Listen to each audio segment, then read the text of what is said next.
PMC Hindi से जुड़े latest updates पाने के लिए हमें सोशल मीडिया पर फॉलो करें।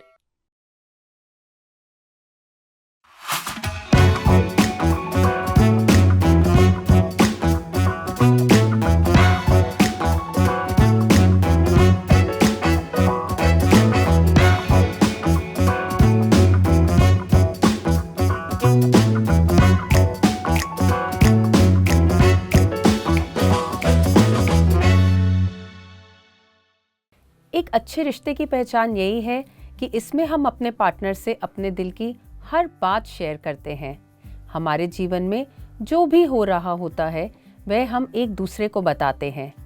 अच्छे, बुरे, सफलता और असफलता को समझते हुए अपने रिश्ते को और भी गहरा और मजबूत कर लेते हैं। हेलो, नमस्कार, मैं हूँ पूजा, आपके इस शो की होस्ट और दोस्त। आप सभी का स्वागत करती हूँ आपके इस फेवरेट शो संसार में निर्वाण सीजन 3 में। और आज जो हमारे साथ कपल जुड़े हैं उनका रिश्ता भी कुछ ऐसा ही है। वह अपने पार्टनर के साथ सारी बातें शेयर करते हैं और अपने रिश्ते को मजबूत बनाते हैं।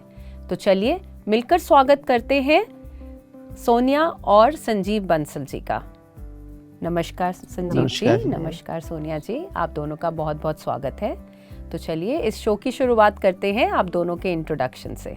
सर, अपने बारे में बताइए। मैं Sanjeev Bansal, born and brought up in Delhi. मेरी एजुकेशन भी दिल्ली से ही हुई है। मेरे जो पेरेंट्स हैं first generation they are living in Delhi only. So उसके बाद जो है after education graduation I joint Canara bank और पूरी जो उसके जो कैरियर है वही फिर मेरा वही निकला है। अभी I have completed my journey with Canara bank, so I am retired now and doing other work. Thank you, बहुत बहुत स्वागत है आपका। मैम। मैं सोनिया बंसल दिल्ली से बिलोंग करती हूँ। दिल्ली में ही मेरी ग्रेजुएशन हुई और दिल्ली में ही शादी हुई। तो मैं एक हाउसवाइफ हूँ और घर को अच्छे से मैनेज किया। यही मेरा पहचान है। बहुत बहुत स्वागत है आप दोनों का। जैसा कि सर ने बताया कि वो बैंकर हैं, तो कैसे हस्बैंड है बैंकर, हमेशा आपसे हिसाब मांगते रहते हैं या कैसा आप दोनों का ये जर्नी रही शादी की? नहीं, कभी इन्होंने मेरे से हिसाब नहीं मांगा। बैंक अपना बैंकर हैं अपने बैंक में, मेरे से इस तरीके का कुछ नहीं। बल्कि मेरे को ही थोड़ा कम खर्च करने का या उसका थोड़ा सा नेचर था। इनको तो आज भी अभी ये ले आते हैं वो ले आते हैं, सब का शौक़ बहुत है। बहुत शौकीन मिजाज के हैं कि घूमो फिरो, एंजॉय करो, शॉपिंग करो, बस ये लाइफ है। सर, आपको भी हम मौका देते हैं बताने का अपनी वाइफ के बारे में। सोने जो है बहुत अच्छी कंपेनियन है मेरे लिए और मैं ये कहूँगा कि जो इनकी सबसे अच्छी बात है इनकी सेक्रीफाइसिंग नेचर। कोई भी बात होती है फ़ौरन इमीडिएटली एग्री कर जाती हैं। मैं कहता हूँ कि मैं ऐसे कर लेते हैं, हाँ ऐसे कर लेते हैं, मतलब हर तरह से एडजस्टमेंट करने का तैयार रहती हैं। और मैं समझता हूँ कि किसी भी मैरिड लाइफ के लिए ये बहुत इम्पॉर्टेंट है जब आप एक दूसरे को समझते हैं, दूसरे को अंडरस्टैंड करते हैं और दूसरे के लाइकिंग और डिसलाइकिंग को समझते हुए आप रिएक्ट करते हैं। तो ये बहुत अच्छी चीज़ है। और कोई भी चीज़ होती है अपना कुछ करना होता है तो नहीं, अच्छा आपको ये पसंद तो चलो यही करते हैं। बहुत ही बढ़िया। आप दोनों की पहली मुलाकात कब, कैसे, कहाँ हुई, कैसे आप लोग मिले, कैसे आपने शादी के बंधन में बंधने के लिए सोचा, उसके बारे में बताइए। बेसिकली हमारी तो अरेंज मैरिज थी, तो और उस टाइम में तो खैर लव मैरिज बहुत रेयर फिनोमिना होता था, तो अरेंज मैरिज थी। लेकिन मैंने जब भी कॉलेज से कुछ टाइम ही होता, 4 साल ही हुए थे, तो I was not ready for marriage as usual. अभी तो एंजॉय करना है, घूमना फिरना है। जब हम हमारे पेरेंट्स और सोने के पेरेंट्स से मिल लिए, बात हो गई कि नहीं चलना है, अच्छा चलो तो सही, कोई बात नहीं, तो ठीक है चलो देख लेते हैं। अब पेरेंट्स का भी मान तो रखना ही है, तो चलो देख लेते हैं और फिर विल टेक ए कॉल। तो देखने हैं तो लव एट फर्स्ट साइट हो गया, और देन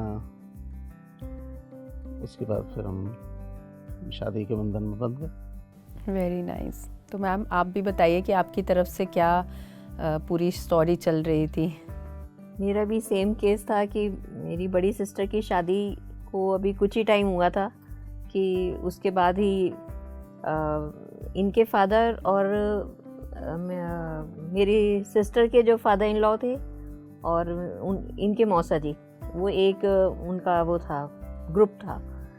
तो वो इनके जो मौसा जी थे वो मुझे जानते थे क्योंकि मेरे उनकी बेटी और मैं, उनकी डॉटर और मैं दोनों फ्रेंड्स थे। तो बचपन से उन्होंने मुझे देखा था और जब दीदी की शादी में भी उन्होंने मुझे देखा तो बस उनका माइंडसेट हो गया कि नहीं संजीव के साथ तो इसकी शादी करवानी है। तो जब भी पापा उधर से जाते कभी कुछ अब मेरी सिस्टर के, तो जब भी कि भाई नहीं अब पापा अभी तो शादी बड़ी बेटी की करी है, अभी एकदम तो सोचा भी नहीं आता ना। 3 4 5 महीने निकल गए उनका, मेरा तो वही मुश्किल हो गया उधर की साइड, क्योंकि सिस्टर और मैं ज़्यादा डिस्टेंस नहीं था, मतलब सेम उसमें से ही निकलना पड़ता था एरिया में से। तो जब भी वो जाते तो या फ़ोन पर या कैसे भी कहने कि भाई एक बार तो देखना ही पड़ेगा। मैं तो अभी शादी करूँगी नहीं मैं क्योंकि सोचा ही नहीं था, अभी तो यही था कि वो बड़ी सिस्टर की शादी होगी, ये है वो है। अपने बारे में कभी था छोटी हूँ, यही रहता था कि छोटी हूँ। बड़ी सिस्टर का तो शुरू हो जाता है ना, काफ़ी टाइम से शुरू हो जाता है कि शादी के लिए देखना है करना है। अब वो जब इन लोगों को देखने आना था तो मैं तो किसी हाल में भी जाऊंगी नहीं, अगर गई तो उन्होंने पहले ही पसंद कर लिया इनके मौसा जी ने, तो हाँ हो जाएगी। तो मेरी सिस्टर ने, मेरी जी ने, सब ने मनाया कि तुम बैठ जाओ बस वहाँ जाके, कोई नहीं बाकी का हम देख लेंगे। और फिर वो सेम सीन हुआ कि गई और पसंद कर लिया। फिर खैर इन्होंने भी टाइम मांगा क्योंकि ये भी इतना जल्दी नहीं वो था, तो 6-7 महीना 1 साल बाद हमारा रोका हो गया, लेकिन शादी हमारा फिर 1 साल बाद हुई। जैसे कि था कि हम लोगों को कि अभी नहीं करना, अभी हमें और अपना ग्रेजुएशन वगैरह कंप्लीट करना है, ये करना है। तो सो कैसे आप अपने वो 1 साल में मिला करते थे, कोई ऐसा इंटरेस्टिंग इंसिडेंट जो आपको याद हो और हमारे साथ शेयर करना चाहते हैं? नहीं, रेगुलर जैसे मिला करते थे हम, तो इससे ये हुआ कि अंडरस्टैंडिंग शादी से पहले ही एक अच्छी बनने लगी, क्या पसंद है क्या ना पसंद है। और कैसे, जैसा कि कहते हैं ना कि जोड़ियां तो हेवन में बनती हैं, ये पहले बल्कि मेरे घर के बिल्कुल पास ही रहती थी, पर कभी मुलाकात नहीं हुई या कभी देखना नहीं हुआ। और जब रिश्ता हुआ तो तब दूर रहते थे, तब जाके रिश्ता हुआ। तो यह है कि जब हम मिलते थे तो एक दूसरे को पहचानने का, समझने का, एक क्वालिटी टाइम साथ बिताने का, उससे अंडरस्टैंडिंग बहुत अच्छी हो गई और हम एक दूसरे को समझने लगे। वो जो पीरियड था, उस पीरियड ने बहुत हेल्प किया है पोस्ट मैरिज लाइफ के लिए। डेफिनेटली।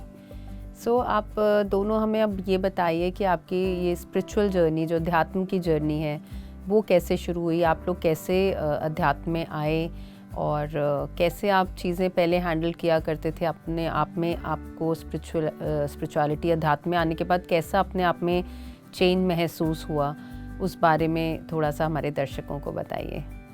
मेरी सिस्टर ही हमें लेके आई, सभी सिस्टर्स को, सबको, हम लोग सब पूरी फैमिली अब तो मेडिटेशन में ही हैं, इसी ग्रुप से जुड़े हुए हैं। तो वो फोर्स करती रहती थी कि मेडिटेशन करो, बहुत अच्छा है, वहाँ पर हम जाते हैं। तो उनके कहने से हमने यहाँ सेंटर पे, शास्त्री जी के सेंटर पर आना शुरू किया। और हमें अच्छा लगने लगा। फिर कभी कभी फुल मून पर भी आए, वैसे भी कोई सेशन होता था तो आते थे। धीरे धीरे हमारा तो डेवलप हो गया। इनको थोड़ा सा ये था कि भाई ठीक है, तुम्हें साथ लेके चलना है तो चलते हैं, ठीक है जाना है, तो इतना नहीं था।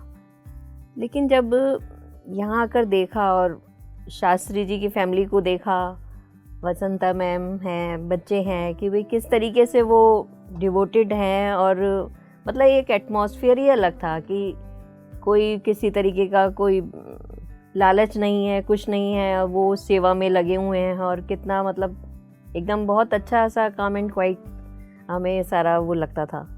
तो इस तरीके से धीरे धीरे हमें 2011 से हमारी ये जर्नी स्टार्ट हो गई थी। वाओ। सो सर आप बताइए कि जैसे कि मैम जाना चाहा करती थी, उनकी सिस्टर थी ऑलरेडी जुड़ी हुई, तो आप ले जाया करते थे मैम को, तो आपको क्या फ़ील होता था? आप भी इंटरेस्टेड थे या जस्ट टाइम पास कर रहे थे? और फिर इंटरेस्ट कैसे आना शुरू हुआ आपका? शुरू में जनरली ये 4 सिस्टर हैं, तो इनमें आपस में ही बहुत अच्छा एक बॉन्डिंग है। तो कोई भी एक सिस्टर कोई काम करती है तो वो बाकी सबको उसमें वो जोड़ लेती है। तो जैसा एक जो मेरी सिस्टर इन लॉ उन्होंने जोड़ी, रिकमेंड किया, फिर धीरे धीरे जाने लगे। तो मेडिटेशन के बारे में देखिए पता ही था थोड़ा बहुत तो, लेकिन कि जो दिमाग में परसेप्शन था, जो बना हुआ था कि मेडिटेशन मतलब जो योगी हमारे पुराने जो योगीज़ हुआ करते थे और हिमालय में आइसोलेशन में जाके अपना बैठ गए, फिर उन्होंने फैमिली त्याग दिया और वो सब वहाँ करके बैठ गए, वो एक दिमाग में परसेप्शन बैठा हुआ था। तो धीरे धीरे चला, अच्छा तुम चले आओ, मैं तुम्हें छोड़ आता हूँ, ये सब चलता रहा। फिर जब है अब आए तो हैं ही, चलो बैठ भी लेते हैं, तो बैठना शुरू किया। पति सर्स के जो थे उनके साथ बैठना शुरू किया, उनके बातें सुननी शुरू करी। तो ये समझ में भी आने लगा और एक्सपीरियंस भी होने लगा कि ये जो हमारा पुराना परसेप्शन था कि इसके लिए हमें घर बार छोड़ना पड़ेगा, इसकी ज़रूरत नहीं है। इस संसार में भी रहते हुए, इन सब चीज़ों को करते हुए भी, फैमिली रिस्पॉन्सिबिलिटीज़ को भी बेयर करते हुए हम मेडिटेशन कर सकते हैं। फिर हमने जैसे बताया 2011 से शुरू किया। एक मेजर चेंज आया 2012 के अंदर, जब करताल का जो पिरामिड है, महेश्वर पिरामिड, उसकी ओपनिंग हुई और हम सब वहाँ गए। सारी फैमिलीज थी, 4 सिस्टर्स थी, चारों के हस्बैंड थे, बच्चे भी थे, और सबसे छोटी साली के तो father in law mother in law भी थे। तो वहाँ देख के जो एक्सपीरियंस होना शुरू हुआ, लोगों के देखना शुरू किया, और ये लगा कि इतनी बड़ी चीज़ इतनी स्मूथली हो रही है, कोई ना कोई डिवाइन सपोर्ट तो है। ऐसा नहीं हो सकता इतना बड़ा प्रोग्राम और बिगर एफर्ट्स के होता वो दिख रहा है। तो कहीं ना कहीं कोई ना कोई डिवाइन सपोर्ट आ रही है इसमें। और योग, और मज़ेदार बात देखिए कि वो एरिया जो मेरे पास कुछ पिक्स भी हैं, बिल्कुल बैरन था उस टाइम। अभी तो फिर भी काफ़ी अनडेवलप्ड था, बिल्कुल बैरन था, लेकिन इतने बड़े बैरन लैंड में हम 10 दिन रहे। नॉट ए सिंगल इंसिडेंस की कोई स्नेक या इंसेक्ट या बिच्छू, कुछ कोई कहीं कुछ नहीं। मतलब अपने आप चीज़ें वो सब कैसे मैनेज हुई हैं पता नहीं, वो दैट वाज अ मिराकल। तो वहाँ से कुछ तो है। तो फिर वहाँ से हमने इसको थोड़ा सा सीरियसली लेना शुरू किया कि हम इसी को रेगुलर पे करेंगे। वाओ, थैंक यू ये इंसिडेंट हमारे साथ शेयर करने के लिए। सो अब हमारे दर्शक ये जानना चाहेंगे कि आप दोनों को क्या लगता है कि एक रिलेशनशिप में, एक पार्टनरशिप में, जैसे कि कपल्स में रिश्ते को मजबूत बनाने के लिए किन किन हमें बातों का ध्यान रखना चाहिए?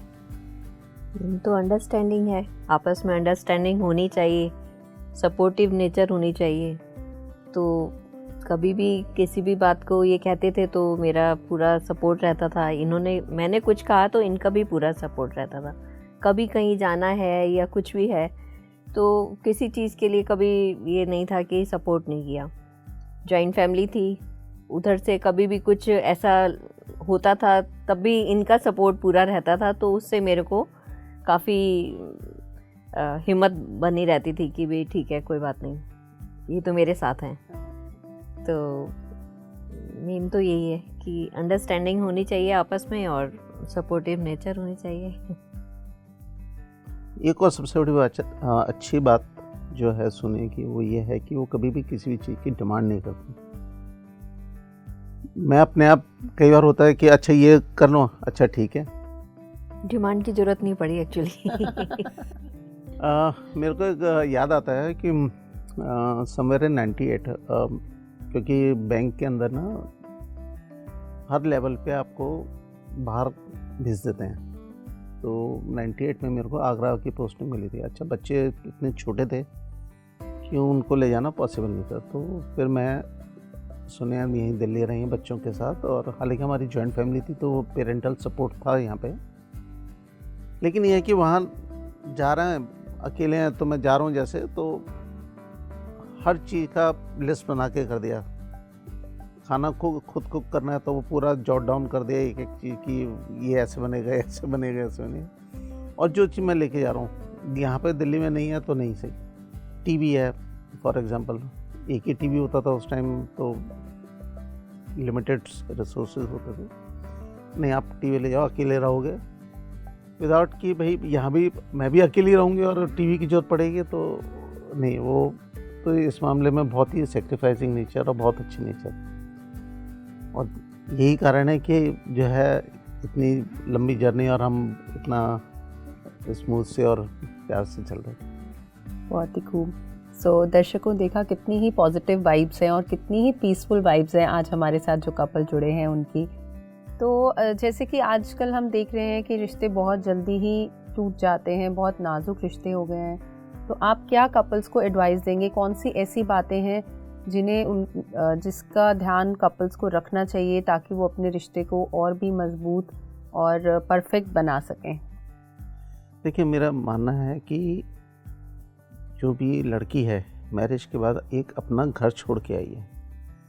जब वो घर छोड़ के आई है, एक 20 साल, 25 साल, 30 साल, वो एक जगह, आज भी हम अपना घर छोड़ कर कहीं जाते हैं, हमें होम सिकनेस आने लगती है, तो उसको भी आएगी। एक जिस एटमॉस्फेयर में वो पिछले 25 साल से 30 साल से काम करती आई है, वो उससे बिल्कुल डिफरेंट मिलेगा। ज़रूरी नहीं है कि वैसे ही हो, तो बिल्कुल डिफरेंट, उसको एडजस्ट होने में कुछ टाइम लगे।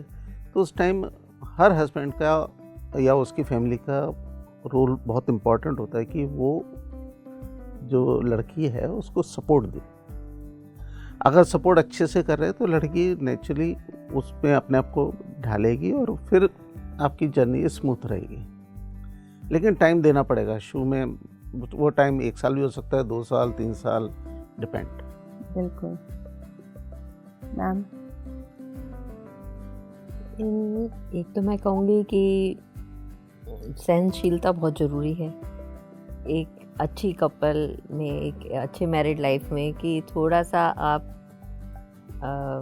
कॉम्प्रोमाइज़ करके, सहन करके चलो तो लाइफ इजीली स्मूथ होती चली आती है। बाकी तो ये है कि सपोर्टिव नेचर हो, सहनशीलता हो, थोड़ा सा हस्बैंड थोड़ा कोऑपरेटिव हो, थोड़ा वाइफ कोऑपरेटिव हो तो इजी हो जाता है। वही हमारे साथ रहा कि कहीं पर भी कुछ किसी ने गुस्सा किया, कुछ किया, एक तो मेरा वैसे भी थोड़ा कम बोलने की नेचर थी शुरू से ही, तो किसी ने कहा चुप हो गए, ठीक है, बाद में फील कर रहे हैं या कुछ कर रहे हैं, तो इसे सब कुछ स्मूथ होता चला गया अगर कहीं पर कोई प्रॉब्लम आई तो। बिल्कुल। I mean I also feel कि एक रिलेशनशिप में एक पार्टनर जब होता है तो पेशेंस बहुत इम्पॉर्टेंट है मैरिज में। जैसे सर ने भी बोला कि इनिशियली हमें पेशेंस रखनी चाहिए, अपने पार्टनर को जज नहीं करना चाहिए क्योंकि वो दूसरे माहौल से आए हैं। ऑफ कोर्स उनको आके उस माहौल में एडजस्ट होने में टाइम लगेगा, तो विदाउट जजमेंट पेशेंस रख के आप पूरा सपोर्ट करें। और वैसे ही एज अ गर्ल आपको इनिशियली वहाँ के तौर तरीके नहीं मालूम, आपको कैसा रहना सहना है, खाना पीना वो नहीं मालूम, तो कभी किसी ने कुछ कह भी दिया तो पेशेंस, सहनशीलता बहुत ज़रूरी है। थोड़ा सा कॉम्प्रोमाइज़ और सैक्रिफाइस भी इनिशियली बहुत ज़रूरी है एक दूसरे को समझने के लिए। ये नहीं है कि कोई ऊंचा है कोई नीचा है या कोई इक्वालिटी, जैसे आजकल हम लोग बहुत ज़्यादा इक्वालिटी करने लग जाते हैं, बट एक रिलेशनशिप को नर्चर करने में इट टेक्स सम टाइम, तो उस समय वो पेशेंस और सपोर्टिव होना बहुत ही ज़रूरी है। तो थैंक यू आपके इतने प्रेशियस टिप्स के लिए। सो इसी के साथ अगला सवाल, अच्छा आप दोनों के अकॉर्डिंग, जैसे कि आप ऑलरेडी बोल चुके हैं कि सपोर्टिव होना बहुत ज़रूरी है, तो आपको क्या लगता है कि अध्यात्म और संसारिक दोनों ही जीवन में क्या पार्टनर का सपोर्टिव होना ज़रूरी है? बिल्कुल, दोनों में ही ज़रूरी है। अगर वाइफ को है कि अध्यात्म में जाना है, जैसे कि मेरे को एक वो हो गया था कि भाई जाना ही है, कोई भी सेशन हो रहा है, कुछ हो रहा है, तो इन्होंने पूरा सपोर्ट किया। कभी ऐसा नहीं है, कभी कोई है घर का कोई काम भी है, वो भी है, तो उसी तरीके से एडजस्टमेंट, कुछ इन्होंने मम्मी को समझाया, कुछ हमने उस तरीके से एडजस्ट करके कि काम भी हो जाए और हम चले भी जाएं, तो पूरा सपोर्ट रहा। तो वो तो बहुत ज़रूरी है, सपोर्टिव, चाहे वो सांसारिक हो चाहे अध्यात्म हो, दोनों में ही ज़रूरी है। आध्यात्मिक होना और संसारिक दोनों ही इम्पोर्टेंट है। हम इस लाइफ में आए हैं तो हमारा सोल प्लान तो यही है ना कि हमें एक संसारिक लाइफ जीनी है, लेकिन उसको मेडिटेशन में आने के बाद हमें समझ में आया कि उसको स्मूथ बनाने के लिए स्पिरिचुअलिटी भी ज़रूरी है। और मेडिटेशन क्योंकि is the beginning in the journey of spirituality, तो मेडिटेशन से हमें इन सब चीज़ में बहुत ही ज़्यादा हेल्प और सपोर्ट रहा। कुछ ना कुछ कभी ना कभी, खासकर मैं बताता हूँ कि बैंक में मैं जॉब करता था, पब्लिक डीलिंग रहती थी, अब बहुत सारे प्रेशर्स होते थे, बहुत सारा कई बार कस्टमर्स से कुछ बात हो जाती थी, या हम लोन एडवांसेस कर रहे हैं, उसमें कई बार अगर कस्टमर भाग गया या डिफ़ॉल्ट कर गया तो हमारे जो ऊपर से हमारे ऊपर इन्वेस्टिगेशन हो जाती थी कि कहीं आपने तो कुछ नहीं किया, तो बहुत ज़्यादा प्रेशर में रह के हमें काम करना पड़ता। मेडिटेशन में आने से पहले मैं बताऊं कि कई बार मेरे को नींद नहीं आती थी और दिमाग में कुछ अगर कुछ हो गया है तो दिमाग में घूमता रहता था। मैं सुने को भी नहीं शेयर करता हूँ कोई भी ऐसी चीज़ जिसमें नहीं तो ये और मेरे से ज़्यादा परेशान है। तो कई बार मैं होता था तो मैं फिर स्लीपिंग पिल भी ले लेता था कि भाई कम से कम उसे, लेकिन मैं समझता हूँ मेडिटेशन आने के बाद से मेरे को कभी भी इस तरह की प्रॉब्लम ही नहीं आई कि मेरे को गोली लेना तो दूर की बात है कि मेरे को नींद नहीं आ रही सिर्फ इस वजह से कि कुछ हुआ है। तो मैं बाद में ये होने लगा कि मैं अपने कुलीग्स को कहने लगा कि जब मैं यहाँ से निकलता हूँ यहाँ की प्रॉब्लम यहीं छोड़ के आता हूँ, and certainly this is due to meditation. बहुत ही खूब। सो आप दोनों ने जैसे बताया कि आप जॉइंट फैमिली में रहे हैं और जैसे आप अध्यात्म में, ऑफ कोर्स आप रिलीजियस फैमिलीज़ हमारी हर कोई रहती हैं, बट स्पिरिचुअलिटी और ध्यान में आने के बाद आप लोगों की फैमिली का कैसा रहा एक्सपीरियंस? वो लोग कितने सपोर्टिव थे, या फिर आपके बच्चे उनका कैसा रहा कि मम्मी पापा मतलब वो समझते हैं इस चीज़ को, इस जर्नी को, या फिर वो सोचते हैं कि पता नहीं मम्मी पापा तो कौन सी ही दुनिया में चले गए हैं? नहीं, बच्चे हमारे शुरू से ही, क्योंकि काफ़ी टाइम हो गया हमें भी इसमें, 8th-9th क्लास में थी मेरी डॉटर, तो डॉटर तो हमारे साथ ही रहती थी, तो वो हमारे साथ ही आती थी, वो हमारे साथ आती थी। शुरू में ये हमारे फोर्स थे कि भाई क्या करना है, लेकिन फिर यहाँ पर अमूल्या, लिखिया, ये सब बच्चों का एक ग्रुप था, तो उन्हीं के साथ फिर बच्चों का एक साथ हो गया, तो वो भी अभी भी मेडिटेशन में ही है, मतलब पूरा वो हमसे भी ज़्यादा मतलब उसमें है। हम पत्ती सर के 18 प्रिंसिपल पूरा फॉलो कर रहे हैं। बहुत ही खूब, बहुत ही बढ़िया। सारे उनके जो भी वो रोज के उनके वो होते थे, रोज एक प्रवचन जो सर लिखते थे उसको सबको ट्रांसलेट करती थी। मतलब वो है PSSM ग्लोबल में जुड़ी हुई है, नंदिनी बंसल। तो बच्चों का तो पूरा सपोर्ट रहा, और उनके कैरियर में भी बहुत हमारे को मेडिटेशन से वो मिला जिस भी कैरियर में बच्चे जाना चाहते थे, जैसे मेरे बेटा फैशन डिज़ाइनर है अब, तो वो फैशन डिज़ाइनर का बनना चाहता था, तो वो उसमें है।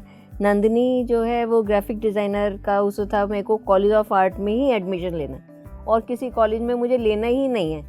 मतलब हमें और भी जगह, चंडीगढ़ और जगह, सब जगह करवाया, मगर उसकी प्रायोरिटी थी कि मेरे को कॉलेज ऑफ, और ये सर उसी मेडिटेशन की ब्लेसिंग्स कहेंगे कि हमें था कि बच्चे को इतनी ज़िद हो गई है कि मेरे को इसमें लेना है, और आजकल किसी पर्टिकुलर एक कॉलेज में या उसमें, और one of the best college है वो आर्ट का, कॉलेज ऑफ आर्ट, वहाँ पर उसको एडमिशन मिल गया और उसने कर लिया। तो ये सब मेडिटेशन का ही हम इसमें आप कहेंगे कि बच्चे भी और हम भी मेडिटेशन में आ गए थे। कोई डिमांड नहीं थी कि भाई हमारे को ये, बच्चों को ये हो या कुछ हो, लेकिन वो सब कुछ स्मूथली होता चला गया। कुछ पता ही नहीं चला कि कैसे ये सब कुछ अपने आप ही चल रहा है सब कुछ। और फैमिली भी सपोर्टिव थी, ठीक है मेडिटेशन के लिए जा रहे हैं, क्योंकि बस ये था कि भाई जैसे फुल नाइट है, फुल मून का है, तो वो टाइम से घर आ जाओ या कुछ है, ऐसा कुछ नहीं था। बस उसका भी इतना वो नहीं रहा। बहुत ही इंस्पायरिंग है कि आप कैसे अपने बच्चों को भी इसके साथ जोड़े बचपन से ही, और आज वो लोग जुड़े हुए हैं ऑलरेडी और अपनी लाइफ से कनेक्ट, अपने आप से कनेक्ट होकर अपनी लाइफ को और स्मूथ और सुंदर बना पा रहे हैं। सो बहुत ही काबिल तारीफ़ है ये। सबसे बड़ी बात है कि जैसे हमारे दोनों बच्चे हैं, बेटा मेडिटेशन में नहीं करता, लेकिन कहीं ना कहीं वो इससे जुड़ा हुआ है स्पिरिचुअलिटी, और वही रीज़न है कि उसी वजह से उसकी जो क्रिएटिविटी है वो उसमें बहुत ज़्यादा बूस्ट मिल रहा है। और बेटी का शुरू में जब स्कूल के, जब वो टीनेजर एज में थी, तो उस टाइम में थोड़ा डिस्टर्ब भी रहती थी, लेकिन मेडिटेशन से जब आने से उसको उस चीज़ को बहुत सपोर्ट मिला और उसने अपने आप को बहुत अच्छी तरीके से कंसोल करते हुए और दोबारा से मिनिस्ट्री में आ गई। फैमिली सपोर्ट की जहाँ तक बात है कि थोड़ा सा कहीं ना कहीं रहता है कि कहीं किसी गुरु के चक्कर में तो नहीं पड़ रहे हैं, कुछ इस टाइप का जनरली फियर रहता है।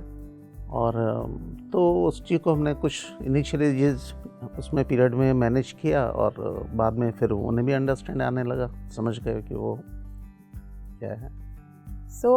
जैसे कि आपने बताया कि काफ़ी साल हो गए आपकी शादी को, बच्चे भी काफ़ी बड़े बड़े हैं, तो कई बार ऐसा होता है रिश्ते में कि काफ़ी समय बाद एक खटास सी आ जाती है, चाहे वो कोई पर्सनल रीज़न हो, फैमिली रीज़न हो या बच्चों की वजह से। तो आपकी लाइफ में भी कभी कोई ऐसा इंसिडेंट हुआ जो आप शेयर करना चाहेंगे कि जब ऐसी कोई सिचुएशन आई? और ऐसा तो कोई सिचुएशन नहीं आई हमारी लाइफ में। बहुत ही, मैं कह रही ना, बहुत ही स्मूथ कैसे चलती चली गई, इतना टाइम कैसे निकल गया, हमें भी मतलब इस चीज़ का पता ही नहीं चला कि हम लाइफ इतनी आगे निकल गई है कि बच्चे बड़े हो गए हैं, शादी हो गई है। बहुत स्मूथ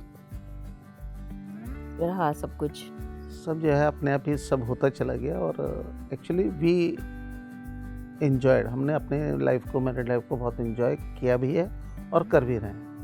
तो आपको लगता है कि अध्यात्म में आने के बाद आप ज़्यादा एक दूसरे के पास हो गए हैं? डेफिनेटली अंडरस्टैंडिंग लेवल बहुत बढ़ गया है। अब हम ज़्यादा अच्छी तरह से समझने लगे हैं चीज़ों को, और किसी भी रिश्ते में नोक-झोंक तो होती है, हमारी भी होती है और अभी भी होती है, लेकिन यह है कि हम चीज़ों को बहुत अच्छे, ज़्यादा बेटर तरीके से हैंडल कर लेते हैं।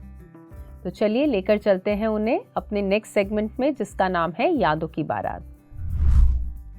सोनिया जी और संजीव जी, हमारा ये सेगमेंट है यादों की बारात, जिसमें हम आपको कुछ तस्वीरें दिखाएंगे और उन तस्वीरों से जुड़ी सारी अपनी यादें और मेमोरीज सभी को हमारे साथ आप शेयर करिएगा। तो चलिए देखते हैं पहली तस्वीर स्क्रीन पर। शादी की हमारी ख़ास मेमोरी है कि उस दिन मतलब काफ़ी टाइम से बारिश नहीं हुई थी, और मई में हमारी शादी हुई थी, जब कोई इतना उस समय शादी का कोई सीज़न भी नहीं था, और इतनी बारिश हुई कि सारा ओपन में था हमारा सारा सेटअप, तो सारा बारिश में ख़राब हो गया। तो ये हमारा घर में ही सोफ़े पर ही बैठकर वहीं पर ही ड्राइंग रूम में ही सब जयमाला वगैरह का बंदोबस्त करना पड़ा। तो आज भी जब सब याद करते हैं ना, तो अच्छा हाँ तुम्हारी शादी तो याद है, बहुत बारिश हुई थी। तो ये मेमोरीज हमारे साथ हमेशा रहती हैं। जब भी कभी शादी का आता है बात, तो सब यही बोलेंगे कि अच्छा हाँ उस दिन तो बहुत बारिश हुई थी। इतना हैवी डाउनपावर था कि मतलब सारी सब्जी सब में पानी पानी, वो सब पूरा मतलब सब कुछ घर के अंदर करना पड़ा। और लेकिन एक बहुत अच्छा उसका एक इंसिडेंस बताता हूँ मैं फॉर फन से, कि सब्जी बनी थी, एक उसमें बनी थी टिंडे की सब्जी। वो मैं आज तक छेड़ता हूँ कि भाई शादी में टिंडे की सब्जी कौन दैट्स सो क्यूट। चलिए देखते हैं नेक्स्ट पिक्चर।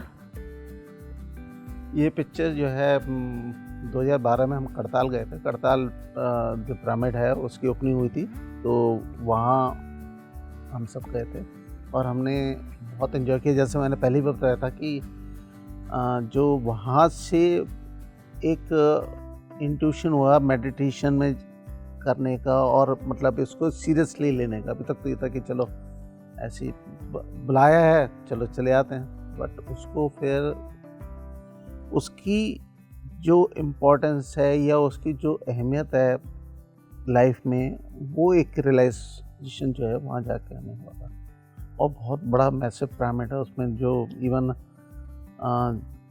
अंदर जो बैठ के मेडिटेशन, तो अमेजिंग एक्सपीरियंसेस हुए। तब से बेसिकली तो कहेंगे कि यहाँ से हमारी जर्नी जो है स्पिरिचुअल जर्नी सही मायने में यहाँ से स्टार्ट है। सुबह मॉर्निंग मेडिटेशन होती थी 5 से 7 o'clock तक होती थी शायद।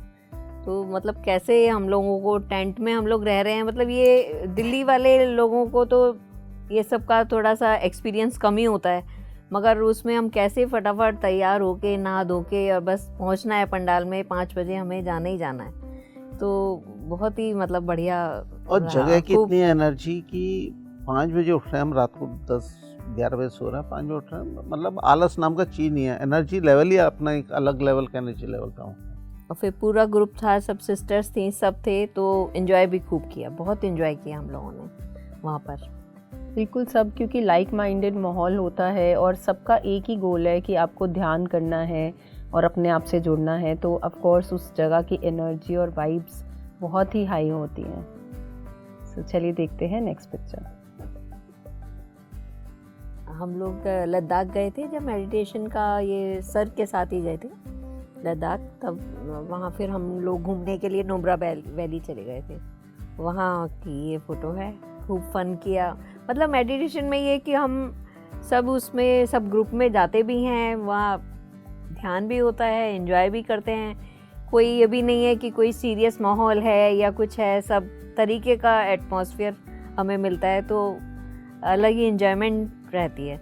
तो वहाँ से हम नुब्रा वैली गए, वहाँ पर हम तीनों सिस्टर्स का ये वो है इस समय का। पत्री सर का कहना है ना, मिडिल पाथ, तो ध्यान भी करना है, स्पिरिचुअलिटी में भी जाना है और संसार में भी रहना है और लाइफ को एंजॉय भी करना है।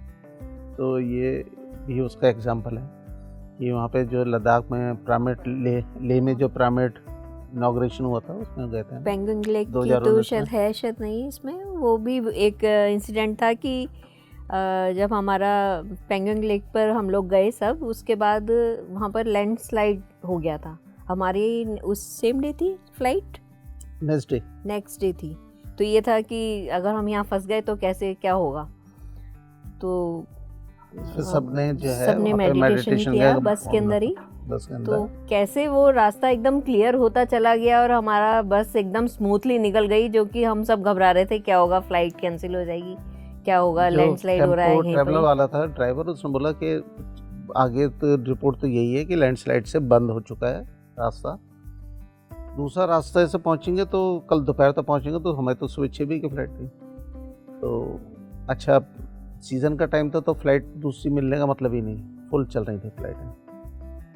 अब मैंने कहा चलो चलते हैं देखते हैं, बोला चलते हुए देखते हैं। लेकिन ये देखिए कि हमारा जैसे जैसे जा रहा है रास्ता खुलता जा रहा है, प्रॉब्लम हमारे जो गाड़ी थी वो शायद जो सबसे पहले निकलने वाली गाड़ियाँ थी उनमें उस बैच में थी। दोनों तरफ बर्फ़ ही बर्फ़, दूर दूर से वाइट जो ब्लैंकेट कहते हैं ना वो वैसे बिछा हुआ। और ये कब की बात है? जून की बात है, मतलब जून में ये पोजीशन थी। Power of meditation. और जैसे कि आपने बताया कि संसार में रहकर ही हमें निर्वाण पाना है, तो वही पत्री सर जो है हम सबको सिखा के गए। चलिए देखते हैं नेक्स्ट फोटो। ये एक्चुअली मेरे बेटे का है ये, तो उसका जो लैक्मे फैशन वीक में इस नेक्सस स्पॉटलाइट में उसका सिलेक्शन हुआ था, तो उसको सेलिब्रेट कर रहे थे हम वहाँ जाके उस टाइम की। Beautiful picture. जैसा कि बताया कि उसको भी ये जो क्रिएटिविटी है कहीं ना कहीं ध्यान से ही लिंक्ड है, और उस क्रिएटिविटी का ही रिजल्ट है कि वो ही गॉट दिस अवार्ड। बहुत ही खूब। चलिए देखते हैं नेक्स्ट फोटो। ये पिक्चर के साथ कुछ फन भी है और बहुत इमोशन भी है। ये लास्ट जून की है, जब सर लद्दाख जाने से पहले एक दिन के लिए दिल्ली में रुके थे, तो हमें मैसेज आया कि सर दिल्ली कैंट में रुके हुए हैं। और वैसे तो वो उस टाइम उनकी तबीयत ठीक नहीं थी, तो वो किसी से मिल भी नहीं रहे थे, बट हमने डिसाइड किया नहीं चलते हैं हम, और कोशिश करते हैं मिल पाए तो इट विल बी ब्लेसिंग। तो पहुँचे हम, तो खैर सर रेस्ट कर रहे थे, तबीयत तो नहीं ठीक थी उनकी, तो हम एज यूजल उनके कमरे में गए, उनके पास बैठ के थोड़ा उनका पैर वगैरह दबाए। सो ये सर के साथ जो है हमारी एक तरह से लास्ट उनके फिज़िकल उसमें मीटिंग थी। और फन मोमेंट ये था इसके अंदर कि सर हम जैसे बाहर आ गए, फिर सर से मिल के दूसरे कमरे में, तो थोड़ी देर सर आ गए और बोले कि अपने भाई वो चेस का बहुत शौक है चेस सर को। लगाओ, तबीयत ठीक नहीं है फिर भी वो चेस, और उन्हें इससे मतलब नहीं कि सामने कौन है, इवन छोटा बच्चा भी खेल रहा है या कोई, तो हमने कहा चलो हम भी खेलते हैं। अच्छा, हमें थोड़ा सा ओवर कॉन्फिडेंस था कि अब अच्छी खेल लेते हैं तो सर को तो हरा देंगे। तो बैठते टाइम सर ने पहले तो ऊपर से नीचे तक पूरा मेरे को स्कैन किया। मैंने कहा ये तो जो है ना, सर ने पूरा मेरे को ताड़ लिया कि इसके साथ किस लेवल पे खेलना है। और वही हुआ, 5-7 मिनट के अंदर उन्होंने धैड़ धैड़ करके मेरे को हरा दिया। थैंक यू इतनी अच्छी हमारे साथ ये शेयरिंग करने के लिए। थैंक यू सो मच ये पिक्चर शेयर करने के लिए। सो देखते हैं नेक्स्ट फोटो। जब पीएमसी ऑफिस का यहाँ पर दिवाली पर इनाग्रेशन था, तब हम लोग आए थे, तब की है ये फोटो सर के साथ की। चलिए थैंक यू सो मच हमारे साथ इतनी प्यारी प्यारी मेमोरीज़ और पिक्चर्स शेयर करने के लिए। बहुत ही इंटरेस्टिंग थी सारी पिक्चर्स और उनके साथ जुड़ी आपकी मेमोरीज़ भी। और लेकर चलते हैं उन्हें हमारे नेक्स्ट सेगमेंट में, जिसका नाम है rapid fire round. So ma'am sir, rapid fire round है, आपको जल्दी जल्दी से जवाब देने हैं और एक क्वेश्चन मैं आपसे पूछूंगी, उसका जवाब आप दोनों को ही देना है। तो चलिए शुरू करते हैं पहले क्वेश्चन से। आप अपने पार्टनर के बारे में क्या फील करते हैं, हमें कुछ शब्दों में बताइए। ये कहूँगी ये ऑलराउंडर हैं, क्योंकि स्पोर्ट्स में भी इन्हें हर स्पोर्ट्स का शौक़ है, और जोग्राफिकल आप नॉलेज कह लो, हिस्टोरिकल कह लो, तो हर तरीके की नॉलेज गेन करने का, मैगजीन्स पढ़ने का, बुक पढ़ने का। अभी भी वेद खरीद के लाए हैं कि उपनिषद भी लाने हैं मुझे, तो नॉलेज है हर एक चीज़ की, तो मैं ऑलराउंडर कहूँगी इन्हें। मैं कहूँगा बहुत ही लवेबल पर्सन है, और इनसे बेटर कोई भी लाइफ पार्टनर मेरी लाइफ में नहीं हो सकती। How sweet. सो कुछ ऐसी चीज़ें जो आपकी बकेट लिस्ट में हो और आप करना चाहते हैं, तो हमारे साथ शेयर कीजिए।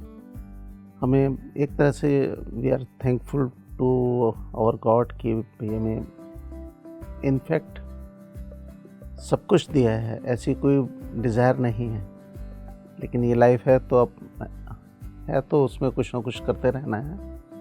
सो ये है कि लोगों को हेल्प करना है, घूमना है, और कहीं ना कहीं इसको जो मेडिटेशन है इसको भी प्रमोट करना है। इसीलिए हमने अभी जो टेरेस पे नाथ पिरामिड बनाया है उसका यही ध्येय है कि लोगों को ज़्यादा से ज़्यादा लोगों को इसके बेनिफिट तक पहुंचाना, पिरामिड एनर्जी के बारे में बताना कि कैसे एक ये पिरामिड एनर्जी आपके मेडिटेशन को मल्टीपल टाइम ज़्यादा एनर्जी दे सकती है और लोगों को इससे फ़ायदा मिले, आगे उसको फर्दर प्रमोट करें। एक दिए से दूसरा दिया जलता है, इसी तरह से आगे सीरीज़ बनती है। मैम, आपकी कोई ऐसी बकेट लिस्ट? ये है कि खूब घूमो फिरो और मेडिटेशन का प्रचार जितना हो सके उतना स्प्रेड करो, जो मिले उसे बताओ, आगे उसकी जर्नी है। डेफिनेटली। सो कोई ऐसे एडवेंचर्स जो आपने करे हैं लाइफ में और आप हमारे दर्शकों के साथ शेयर करना चाहते हैं उसका एक्सपीरियंस? मेरे को ट्रैकिंग का शौक़ था और valley of flower, Hemkund Sahib का ट्रैकिंग में गया था शादी से पहले। फिर शादी हो गई तो सब एडवेंचर, तो शादी ही अपने आप में एक एडवेंचर है। लेकिन फिर भी जैसे रिवर राफ्टिंग है या पैराग्लाइडिंग है, ये सब जब मौका मिलता कर लेते हैं। एक बार हम गोवा में मोटर बाइक पर समुद्र के अंदर थे और मेरी मोटर बाइक ख़राब हो गई। तो ये था कि ये अलग मोटर बाइक पे थे, तो जैसे ही मैं उसमें पैर बढ़ाती थी मेरी अलग जाती थी, इनकी अलग जाती थी। वो जो टाइम था ना एकदम कि अब क्या होगा कहीं गिर ही ना जाए इसमें, तो वो एक बहुत बड़ा एडवेंचर मेरे लिए था उस समय। Right, but all safe and sound. Good. So कोई आपकी ऐसी फेवरेट चाइल्डहुड मेमोरी जो आप शेयर करना चाहते हैं? नहीं, चाइल्डहुड मेमोरी ऐसी कोई स्पेशल नहीं है, जैसे नॉर्मल एक कोई भी चाइल्ड होता है वैसे ही थे हम भी। और बस ये हाँ, वह उस टाइम में पढ़ाई का इतना प्रेशर नहीं होता था जितना आजकल होता है। सो आप दोनों के लिए ये सवाल है कि what do you consider your greatest success? सबसे बड़ी अचीवमेंट आप अपनी लाइफ की क्या मानते हैं, सक्सेस क्या मानते हैं? ग्रेटेस्ट सक्सेस तो यही है कि दोनों जो हमारे बच्चे हैं वो अपनी अपनी फील्ड में एक्सेल कर रहे हैं, यही सबसे बड़ा सक्सेस है। और जो हमारी जो स्पिरिचुअल जर्नी है वो भी बिल्कुल करेक्ट पाथ पे चल रही है, फैमिली लाइफ भी करेक्ट पाथ पे चल रही है। सो यही सबसे बड़ी हमारी सक्सेस है। मेडिटेशन में आकर मैंने स्पिरिचुअल टैबलेट का कोर्स किया, अब लेवल 2 कर रही हूँ। उसमें एडमिनिस्ट्रेशन वर्क में मैं ट्रांसलेशन वगैरह करती हूँ अभी भी। लास्ट ईयर हम लोग QLU भी गए थे, मैं और ये दोनों ही गए थे। हमने 2 फेजेस में था, सोल कोच ट्रांसफॉर्मेशन प्रोग्राम वो अटेंड किया 10 दिन का। वो भी बड़ा एक अपने आप में अमेजिंग एक्सपीरियंस था। सब चीज़ें मेडिटेशन के साथ साथ इन चीज़ों से बहुत हमारी मतलब नॉलेज में बहुत ऐसा लगता है कि काफ़ी बड़ी है, अध्यात्म के बारे में, हम अपना जानने के बारे में कि हम क्या हैं, कैसे हैं, क्यों हैं। बहुत से क्वेश्चन होते हैं, वो सब इसमें आके इससे हमें सॉल्व हुई। और कुछ चीज़ें होती हैं जो हमारे सबकॉन्शियस माइंड में होती हैं, नहीं हम कर पाते, वो भी अगर हम जब बैठते हैं और हम पूछते हैं क्वेश्चन तो उसका जवाब मिलता है। सबसे बड़ा मैं एक बताता हूँ कि मेरे को एक डर था फियर का, मेरे अंदर बहुत टाइम से था। और ऐसा फियर था कि मतलब उस डर का फियर ये है कि मैं कहीं फंस गया और मैं निकल नहीं पा रहा। तो विंटर में भी, हाई टाइम में भी ना मेरे पसीने आ जाएंगे, इतना उसका है। तो जब मैं एक प्रोग्राम में अटेंड कर रहा था उसमें मेडिटेशन में, उसमें तो उसका रूट कॉज वो निकल के आया। That was due to some मेरा बचपन का कुछ इंसिडेंस था, वो वहाँ से रिलेटेड। तो मेरे को उसको सॉल्व करने में हेल्प मिली। सो ये बहुत बड़ा बेनिफिट है। What was your impression for each other? जब आप पहली बार एक दूसरे को देखा था, मिले थे, तो क्या इम्प्रेशन था आपका?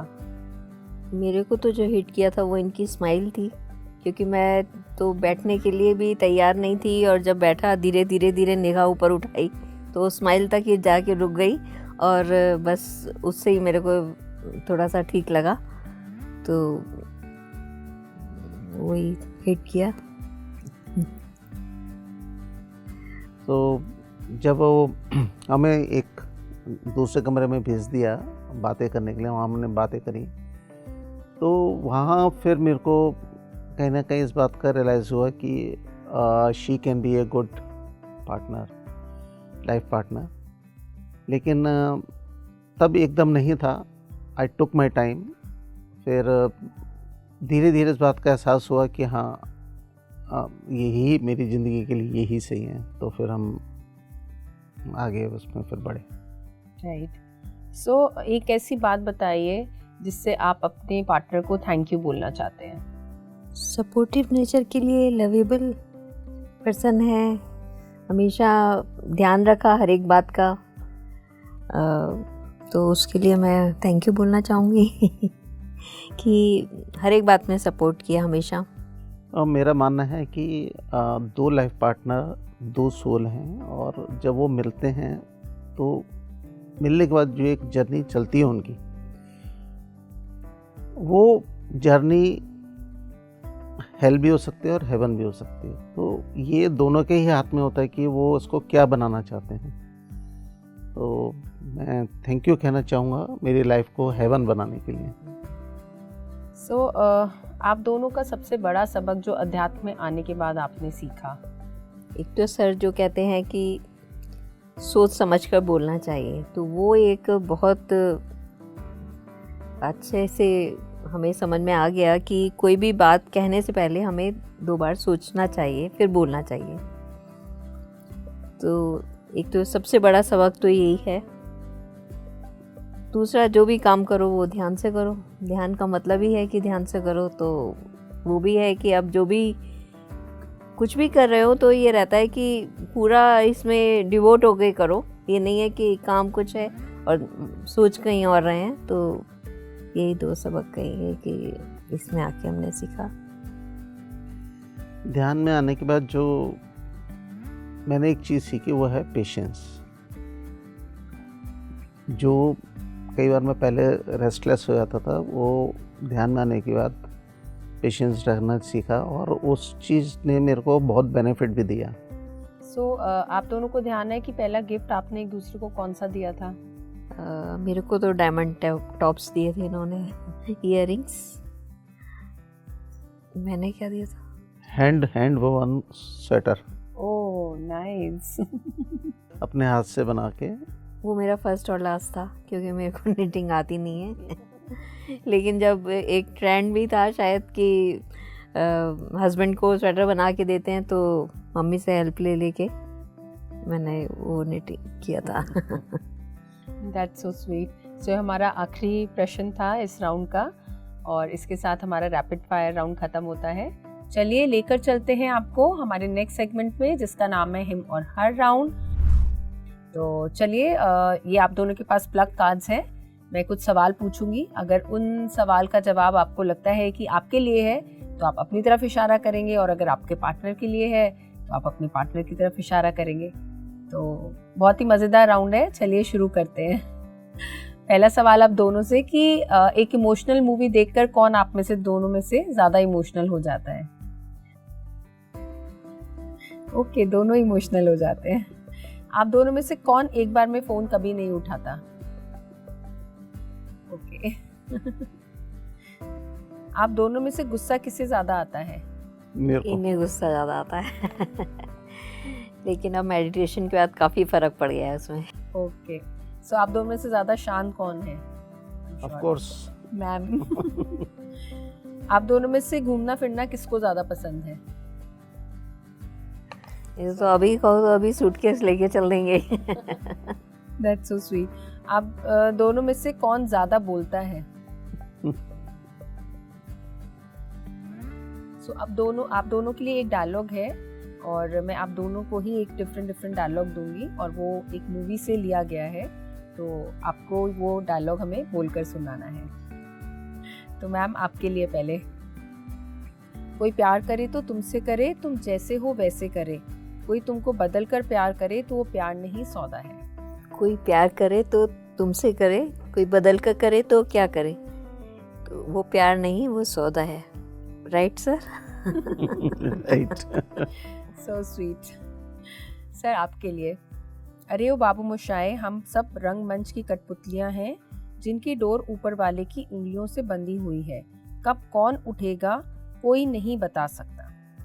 बाबू मुशाए, हम सबकी डोर ऊपर वाले की उंगलियों से बंधी हुई हैं, कौन कब उठेगा कोई नहीं बता सकता। अरे वाह, एक्सीलेंट। आप लोग तो प्रो हैं, एक ही बारी में आपने इतने अच्छे से डायलॉग बोल दिया। चलिए इसी के साथ हमारा ये राउंड भी ख़त्म होता है और हम चाहेंगे कि आप हमारे दर्शकों के, जैसे कि हमारे प्रोग्राम का नाम है संसार में निर्वाण, तो उसके चलते कोई एक मैसेज हमारे दर्शकों को दीजिए। मेरा मानना है कि जब हम इस संसार में हैं तो संसार के काम भी हमें करने हैं, लेकिन उसके साथ साथ हमें अपना जो है आध्यात्मिकता को भी बढ़ाना है। और यही लाइफ नहीं, आगे पिछली लाइफ है या आगे की लाइफ है, उसको भी हमें स्टेबलाइज करना है और वो हो सकता है मेडिटेशन के थ्रू। तो कहीं ना कहीं दोनों पाथ ज़रूरी हैं, फैमिली लाइफ भी ज़रूरी है, फैमिली लाइफ की जो रिस्पॉन्सिबिलिटीज़ हैं वो भी ज़रूरी हैं, लेकिन अपने लिए भी जानना, अपना सोचना और अपनी स्पिरिचुअल लाइफ को बढ़ाना वो भी इम्पोर्टेंट है। तो दोनों को बैलेंस मेंटेन करके चलना है।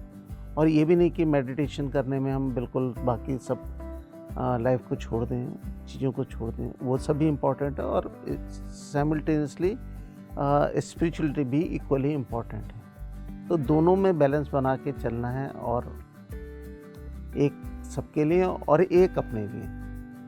बिल्कुल, thank you so much sir. Physical life तो हम के लिए तो हम सब कुछ करते ही हैं और करना भी चाहिए सांसारिक निर्माण के लिए, लेकिन हमें अपने जैसे कहते हैं सोल की उन्नति के लिए, आत्मा की उन्नति के लिए उसका ज्ञान भी प्राप्त करना चाहिए, इससे हम अपना फिज़िकल लाइफ की भी उन्नति कर रहे हैं, साथ में अपनी आत्मा की भी उन्नति कर पाते हैं अध्यात्म को जानकर। तो वो बहुत ज़रूरी है, जिससे हम अपनी आगे की जर्नी भी आफ्टर लाइफ भी उसे अपग्रेड कर सकते हैं, मैं यही कहूँगी। So thank you so much, thank you Sanjeev ji, thank you Sonia ji, अपना कीमती वक्त निकालने के लिए और हमारे साथ यहाँ जुड़ने के लिए। बहुत ही अच्छे से अपने अपने शेयर किए और संसार में रहकर हम कैसे निर्वाण पा सकते हैं उसके बारे में हमारे दर्शकों को बताया। सो धन्यवाद। Thank you for inviting us, और हमें ये मौका देने के लिए कि हम ये बातें सब लोगों के साथ शेयर कर सकें। Thank you very much. So दर्शकों, ये हमारे ही हाथ में है कि हम अपनी ज़िंदगी को हेवन बनाएं या हेल, ये हमें ही चूज़ करना है। ज़िंदगी के उतार चढ़ाव तो चलते ही रहेंगे, लेकिन अगर आपको अपने आप को जानना है, अपनी लाइफ में क्लैरिटी को लाना है और अपने पार्टनर के साथ अपनी ज़िंदगी को अच्छे से बिताना है, संसार में रहकर ही निर्वाण पाना है, तो आप भी जुड़िए ध्यान से, क्योंकि ध्यान ही वो मैजिकल पावर है, वो मैजिकल वॉन्ड है जिससे आप अपनी ज़िंदगी को और भी बहुत बेहतरीन और खूबसूरत बना सकेंगे हर लेवल पर। तो पीएमसी हिंदी के साथ जुड़े रहिए, देखते रहिए संसार में निर्वाण सीजन 3। नमस्कार। पीएमसी हिंदी, बदले जीवन।